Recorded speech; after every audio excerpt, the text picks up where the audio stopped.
Un decreto supremo, el Ministerio de Economía y Finanzas aprobó incrementar en 200 soles el valor de la unidad impositiva tributaria UIT para el año 2022. El nuevo valor de la UIT pasa de 4.400 a 4.600 soles desde el próximo 1 de enero.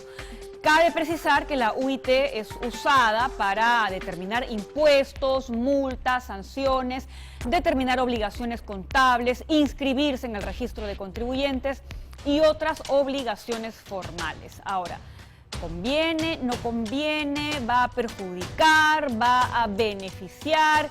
¿Va a servir de incentivo para algunas cosas? Es importante conocer qué dicen los especialistas, ¿no? Y vamos a enlazarnos en este momento con el economista Melvin Escudero, precisamente para hablar de este tema. Muy buenas tardes, Melvin. Felices fiestas.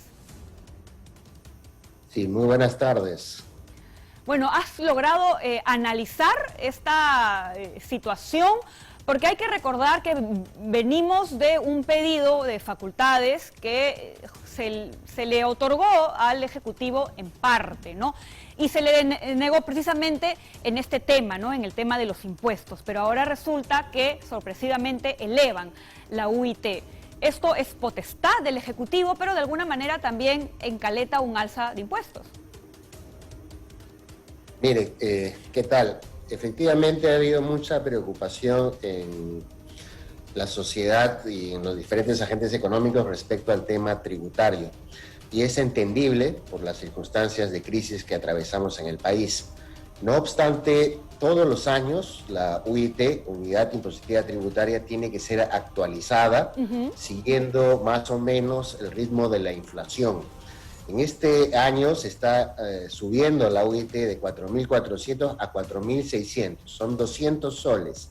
Es la mayor alza en los últimos 22 años, desde el año 1999 no existía un alza de esta magnitud. ¿Normalmente de cuánto era el incremento? Va de acuerdo a la inflación, más o menos 2%, 3%, es decir, 100 soles, 70 soles, 80 soles, ¿no? Pero ahora es alto porque en parte la inflación de este periodo, 2021, es bastante alta. Es una de las más altas de los últimos 30 años. La inflación en el Perú va a cerrar aproximadamente un poco más del 6%. La subida del Ministerio de Economía es del orden del 4.5%, es decir, un poquito más abajo de la inflación. Pudo haberla subido 6%, con lo cual probablemente hubiera cerrado en 4.700. No obstante, este incremento tiene varios impactos, ¿no? Por ejemplo, en el Estado todo el sistema de impuestos está basado en UITs. Entonces, efectivamente, es un alza de 4% en todos los sistemas de impuestos que se pagan, ¿no? Por ejemplo, ahorita, en enero, febrero, los contribuyentes tienen que pagar el impuesto municipal, ¿no? Eso sí, correcto, se va a ver, ¿no?, incrementado. No solo el municipal, se incrementa también el tema de los impuestos prediales, los impuestos a la renta, etcétera, tienen como base de referencia la UIT, ¿no? Si alguien se compró un carro nuevo, por ejemplo, tiene que ir pagando este impuesto en base a la UIT también. Es correcto. Y también tiene que pagar todas aquellas entidades del Estado, digamos Indecopi, Superintendencia de Banca y Seguros, SMB, los ministerios, etcétera, tienen todas sus multas y amonestaciones basadas en UITs. Entonces, le está subiendo, digamos, la multa a todo el mundo, porque si usted ve todas las multas de tránsito, por ejemplo, son porcentajes de la UIT, ¿no?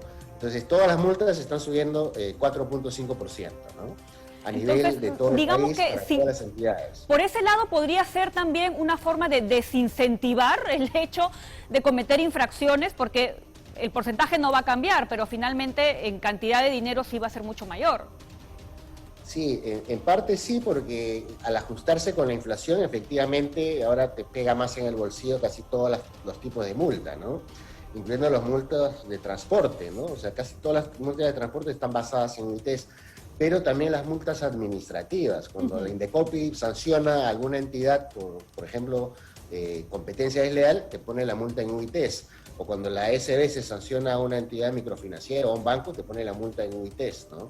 Entonces, todas las multas que están digamos, en la normativa peruana a partir del 1 de enero van a valer 4.5% más de lo que valían anteriormente, ¿no? Entonces se ha equiparado en algo a la inflación, pero sí tiene ese impacto.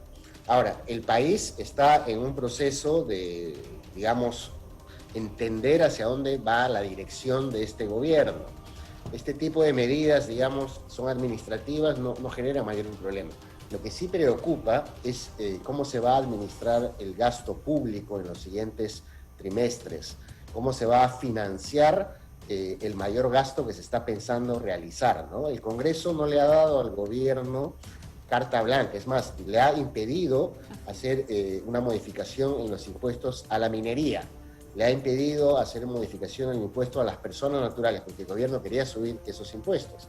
Entonces, si no los va a subir, hay una decisión que va a tomar el gobierno. Uno es gastar más, pero ¿con qué lo va a financiar? Ya no con más impuestos.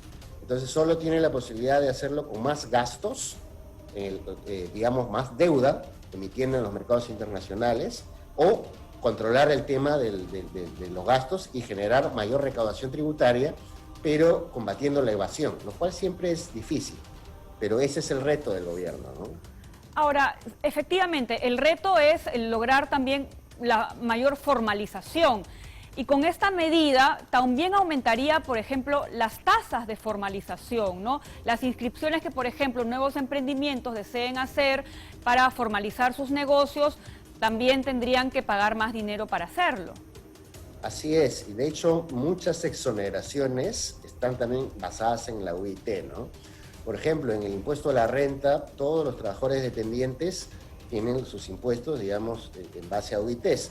Las exoneraciones a muchos trabajadores dependientes de bajos ingresos está basado en UITs, 7 UITs, ¿no? Entonces, con 7 UITs, 4.600, algunos trabajadores de bajo ingreso, digamos, que antes no estaban, podrían ahora entrar. Ya ha subido un poquito la base más baja de la UIT, ¿no? Pero en general es un costo para la gran parte de ciudadanos en el país, ¿no? Obviamente los que se portan mal, que tienen que pagar las multas, a buena hora que paguen más multas, ¿no? Finalmente esto le va a generar impuestos mayores al Estado. Pero siempre, como ciudadanos, siempre estamos preocupados por la calidad del gasto del Estado, ¿no? Se está hablando, por ejemplo, de que necesitamos cerrar la brecha de infraestructura social de manera importante. Bueno, el Estado recauda muchos impuestos, pero no está ejecutando esa infraestructura. Eso es lo Entonces, importante. hay que demandarle al Estado que gaste mejor lo que va recaudando. Por supuesto que sí, Melvin. Habemos personas que no tendremos ningún problema en pagar nuestros impuestos siempre y cuando veamos que estos se gasten de manera correcta, adecuada, ¿no? Y en aquellas cosas que efectivamente nuestro país necesita. Gracias nuevamente, Melvin, por estar aquí el día de hoy. Feliz año, muchos éxitos para ti en el 2022 y para toda tu familia. Muchísimas gracias. Igualmente a todos los televidentes. Y a usted.